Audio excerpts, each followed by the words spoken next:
Seperti inilah suasana warga Desa Taba Tengah, Kecamatan Selangit, Kabupaten Musirawas, Sumatera Selatan, di tengah merebaknya wabah virus corona yang membuat sejumlah petani karet beralih menjadi penjual batu sungai demi kelangsungan hidup. Warga Desa Taba Tengah yang sebagian besar sebelumnya petani karet terpaksa beralih profesi sebagai pencari batu sungai lantaran harga karet yang terus anjlok di masa pandemi COVID-19 hingga Rp4.000 per kilonya.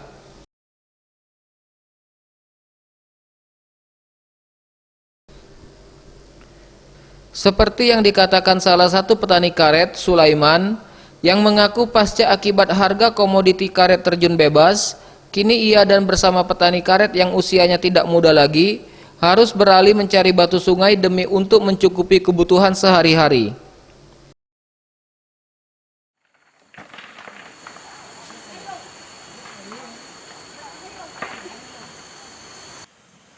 Semenjak corona datang nih, karet murah, batu murah, segala apa baik pencarian itu kan murah kan. Dah kata harga lagi.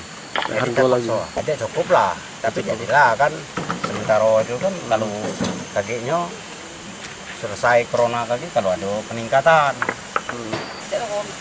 Udah halah, berat halah tuh mereka kecil. Sementara itu diketahui dari hasil mencari batu di sungai, sejumlah petani karet ini dalam sehari mampu mengumpulkan per 1 kubik batu yang dijual dengan harga Rp75.000.